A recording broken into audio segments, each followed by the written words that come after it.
Welcome to I dream. నేను Udayasri, life coach and relationship expert Ram Mettu గారు మనతో ఉన్నారు. మాట్లాడదాం. హలో అండి. హాయ్ అండి. యా, ఇద్దరు ఫ్రెండ్స్ ఉన్నారు. ఒకరినొకరు ఎవరికైనా ఏమన్నా అయినప్పుడు స్టాండ్ తీసుకుంటారు, ఒకరికి ఒకరు హెల్ప్ చేసుకుంటూ ఉంటారు.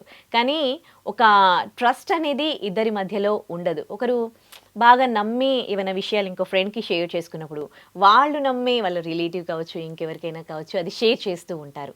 అసలు ఆ, ఇలాంటి ఫ్రెండ్స్ని మీరు ఎట్లా చూస్తారు? అసలు ఫ్రెండ్షిప్లో ఎలా ఉండాలి? ఎస్. సో ఇక్కడ తెలియక చేసే ఒక పని ఏంటంటే, చాలామంది ఫ్రెండ్స్ ఏం చేస్తారంటే, ఇప్పుడు మన ఇద్దరం క్లోజ్ ఫ్రెండ్స్, మీరు మన ఇద్దరం క్లోజ్ కదా అని నన్ను ట్రస్ట్ చేసి మీరు నాకు ఏదో చెప్పారు. చెప్పినప్పుడు it is necessary, it is my responsibility that ఇది మన ఇద్దరి మధ్యలోనే ఉండేటట్టు చూసుకోవడం అనేది. తెలియక చేసే మిస్టేక్ ఏంటంటే, చాలామంది నాకు ఇంకొక క్లోజ్ ఫ్రెండ్ కూడా ఉండొచ్చు, it's just not you, right? So ఆ ఇంకో క్లోజ్ ఫ్రెండ్కి అరే ఎవరికి చెప్పకు, ఉదయ్ ఏం చెప్పింది తెలుసా అనేసి, లైక్ యూనో మీ గురించి నేను తనకు చెప్తాను నేను, బికాజ్ ఐ ఫీల్ ఏంటంటే అతను ఎవరికి చెప్పడేమో అనేసి నేను చెప్పేస్తాను అక్కడ. బట్ ఇక్కడ ఒక చిన్న లాజిక్ ఏం మిస్ అవుతున్నారంటే, అదే ఫీలింగ్ తోటి మీరు నాకు చెప్పారు కదా వీడు ఎవరికి చెప్పడలే అనేసి మీరు నాకు చెప్పారు, కానీ నేను ఇంకొక పర్సన్ కి చెప్పాను ఏమని, ఎవరికి చెప్పడలే అనే ట్రస్ట్ తోటి. నేనే ఇక్కడ ట్రస్ట్ బ్రీచ్ చేశాను ఇక్కడ, రైట్? సో ఇప్పుడు నేను బికాస్ మీరు నన్ను నమ్మి చెప్పారు, నేను ఇంకొకరిని నమ్మి వాళ్ళకి చెప్తున్నాను, సేమ్ రిపీట్ అవుతుంది అనమాట. ఏంటంటే ఇంకొకరికి చెప్తారు. ఇన్ వే చెప్పాలంటే నేను మిమ్మల్ని మోసం చేసినట్టే ఇక్కడ. ఎందుకంటే మీరు నన్ను ఎంతో నమ్మి ఎవరికి చెప్పరు, మీరు కొంచెం యూనో షేర్ చేసుకుంటే కొంచెం హార్ట్ లైటర్ గా ఫీల్ అవుతుంది కదా అని మీరు నాకు చెప్పినప్పుడు, నేను అలా క్లోజ్ ఫ్రెండే అవ్వచ్చు, నేను అలా చెప్పాను అనుకోండి ఎవరికన్నా, అది ఖచ్చితంగా స్ప్రెడ్ అవుతుందండి. స్ప్రెడ్ అయిన తర్వాత అల్టిమేట్లీ ఎవరు పరుగు పోతుంది అంటే ఇట్ ఈస్ యువర్స్. అండ్ మీరు ఎవరిని క్వశ్చన్ చేస్తారంటే నన్నే క్వశ్చన్ చేస్తారు, బికాస్ మీరు చెప్పుకుంది నాకు మాత్రమే. సో ఇది బయట ప్రపంచంకి తెలిసింది అని అంటే ఖచ్చితంగా నా త్రూనే అనేసి మీకు తెలుసు. సో అలాంటి విషయాలలో చాలా జాగ్రత్తగా ఉండాలి ఫ్రెండ్స్. ఏంటంటే మీకు ఎంత క్లోజ్ అన్న అవ్వచ్చు, కానీ మీ క్లోజ్ ఫ్రెండ్స్ గురించి ఇంకొకరికి చెప్పుకోవడం అనేది అస్సలు కరెక్ట్ కాదు. అది మీ ఓన్ క్యారెక్టర్ని డ్యామేజ్ చేస్తుంది. లైక్ యూనో ఎంతో ట్రస్ట్ చేసిన మీ ఫ్రెండ్ మిమ్మల్ని చులకనగా చూడడం స్టార్ట్ చేస్తూ ఉంటారు. అది తీసుకోవడం చాలా కష్టం అండి. ఇంకా ఫ్రెండ్స్ మధ్యలో ఒకరేమో కంప్లీట్గా అన్నీ ఓపెన్గా చెప్పేస్తూ ఉంటారు, ఒకరేమో అంటే వాళ్ళకి చెప్పుకుంటే ఒక హ్యాపీనెస్ అనమాట. ఇంకొక ఫ్రెండ్ ఏంటంటే తను ఎంతవరకు ఉండాలో అంతవరకే ఉంటారనమాట. ఏవి చెప్పాలో ఏవి చెప్పొద్దో తనకు అంటూ ఒక బౌండరీస్ పెట్టుకొని ఆవిడ బాగానే ఉంటారు. అంటే అట్లా అని తను తప్పు కాదు, ఇలా చెప్పడము వాళ్ళకి హ్యాపీనెస్ ఉంది కాబట్టి తన్ని ఏమనలేం. ఇక్కడ ఎవరు మారాలి అని అంటారు ఇలాంటి ఫ్రెండ్స్ మధ్యలో? ఫస్ట్ పర్సనే మారాలండి. అన్ని చెప్పేసుకుంటా ఉంటారు చూడండి, అది యాక్చువల్గా కరెక్ట్ కాదు. ఎందుకనంటే ఈ రోజున you and I are very good friends. నాకు నా లైఫ్లో జరిగే ప్రతి విషయం నేను మీకు చెప్పేస్తున్నా, because we are very close friends. Friends మధ్యన గొడవ రావడం అనేది it is common. Some or the other point ఏదో ఒక రీజన్ వల్ల ఎంత బెస్ట్ ఆఫ్ ది ఫ్రెండ్స్ కన్నా సరే ఎక్కడో చోట గొడవలు వస్తాయి. గొడవలు వచ్చి అది సర్దుకుంటే ఓకే. సపోజ్ గొడవలు వచ్చి మీ ఫ్రెండ్షిప్ బ్రేక్ అయింది అనుకోండి, మీ సీక్రెట్స్ అన్నీ you know it is with someone else. And అది కాన్స్టెంట్ ఏంటంటే మనకు అది ఒక ట్రామా లాగా ఉంటుంది అనమాట. అరే నా గురించి మొత్తం తెలుసు, నాకు ఇప్పుడు మన ఇద్దరికి గొడవ అయింది అంటే there is every possibility that మీరు అందరికీ రామ్ గారు ఏం చేసింది తెలుసా అనేసి you will tell everything bad about me to the society, right? నా సీక్రెట్స్ అన్ని మీకు తెలుసు కాబట్టి విత్ ప్రూఫ్స్, రైట్? సో ఇలాంటి సిచ్యువేషన్స్ ని అవాయిడ్ చేయడానికి జనరల్ గా ఎంత బెస్ట్ ఫ్రెండ్ అన్నా కానివ్వండి, there are certain things which you should keep for yourself. అది మనము చెప్పేసుకుంటా ఉంటాము, అన్ని చెప్పుకుంటా ఉంటాం, చిన్నది పెద్దది. ఎస్, కొన్ని చెప్పుకోవచ్చు. ఎక్కడైతే చెప్పుకుంటే మనకి కొంచెం బాధ తగ్గుతుందో, లైటర్ ఫీలింగ్ అనిపిస్తుందో, ఆర్ అలాంటివి షేర్ చేసుకోవడం వల్ల మనకు కొంచెం హ్యాపీనెస్ వస్తుంది అనుకుని చెప్పుకోవచ్చు. బట్ మీరు షేర్ చేసిన విషయాలు రేపు పొద్దున మీకు బ్యాక్ ఫైర్ అయ్యే స్కోప్ కొంచెం ఉన్నా కూడా అవాయిడ్ డూయింగ్ దాట్ అండి. సో అట్లా ప్రతి డీటెయిల్ చెప్పాల్సిన అవసరం లేదు.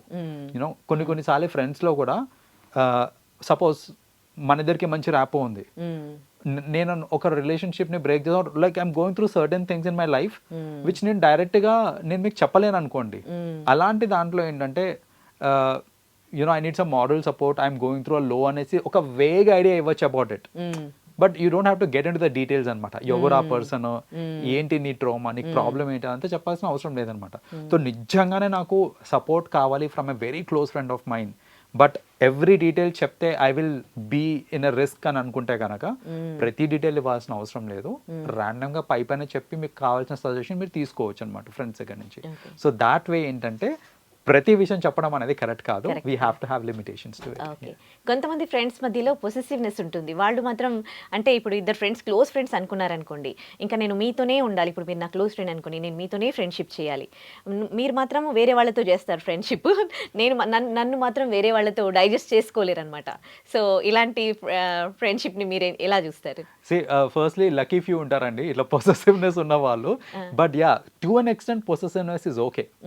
బట్ మరీ ఏ లెవెల్లో అంటే ఇంకా నువ్వు నాతోనే మాట్లాడాలి, నాతోనే ఉండాలి, ఇంకా వేరే ఫ్రెండ్స్ ఎవరితో కూడా నువ్వు మాట్లాడద్దు, నీ బెస్ట్ ఫ్రెండ్ ఎవరు అనగానే టక్కున నా పేరే రావాలి, ఇంకొక పేరు రావద్దు, నేను మరీ ఈ లెవెల్ ఆఫ్ పొసెషన్ ఉందనుకో అది ఇంప్రాక్టికల్ అండి ఫస్ట్ ఆఫ్ ఆల్. అండ్ పక్కన వాళ్ళని అది కొంచెం అన్కంఫర్టబుల్ ఫీలింగ్ తీసుకొని వస్తుంది. ఎందుకంటే I may be a close friend to you, కానీ పొద్దు నుంచి రాత్రి దాకా నేను మీతోటే ఉంటాను, మీ పక్కనే ఉంటానంటే కుదరదు కదా. అది నా పని నాకు ఉంటుంది, మీ పని మీకు ఉంటుంది.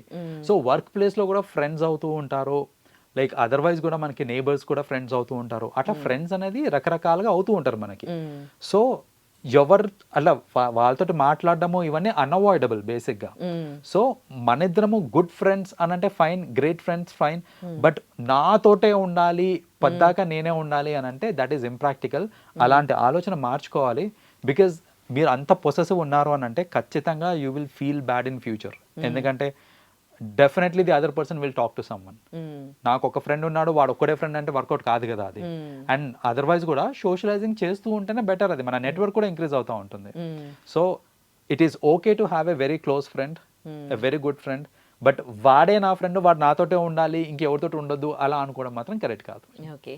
కొంతమంది ఫ్రెండ్స్ హెల్ప్ కావాలంటే తీసుకొని ఆ తర్వాత వాళ్ళు ఏమైనా అంటే ఇప్పుడు ఒక ప్రాజెక్ట్ చేస్తూ ఉన్నారు, ఆ ప్రాజెక్ట్కి సంబంధించి she needed help, she took A help from her friend, but complete అయిపోయినాక దాని గురించి ఏమైనా బిజినెస్ చేస్తున్నా చెప్పడానికి మాత్రం ఎక్కడ అంటే అందరూ ఏడుస్తారేమో, అందరికీ తెలిసిపోయిందేమో అని కొంతమంది ఫీల్ అవుతూ ఉంటారు.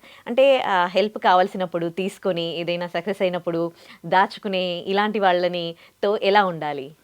సో బేసిక్గా అండి we have a lot of people అట్లా ఏంటంటే వాళ్ళకి కావాల్సిన ఇన్ఫర్మేషన్ లాగేస్తారు మన దగ్గర. సపోజ్ ఇప్పుడు మీరు ఇందాక అన్నట్టు ఏదో కొత్త ప్రాజెక్ట్ ఏదో స్టార్ట్ చేస్తున్నారు, మీ దగ్గర ఆ ఇన్ఫర్మేషన్ ఉంది. సో మీ దగ్గర తీసుకోవాల్సిన ఇన్ఫర్మేషన్ తీసేసుకొని తర్వాత మీకు అప్డేట్ చేయకపోవడము, అంటే what is the progress of the project, అసలు ఏమైంది ఏంటి అని అప్డేట్ చేయట్లేదు అని అనుకోండి, డెఫినెట్లీ ఫస్ట్ ఆఫ్ ఆల్ వాళ్ళకి ఇవ్వాల్సిన ట్యాగ్ ఫ్రెండ్ అనే ట్యాగ్ దానికి సరిపోరు వాళ్ళు. మీరు నిజంగా ఫ్రెండ్ తోటి మీరు తీసుకుంటున్నారు హెల్ప్ అని అంటే it is your responsibility to keep them updated about it. Progress అవుతుందా అయితలేదా ఏంటి అనేసి.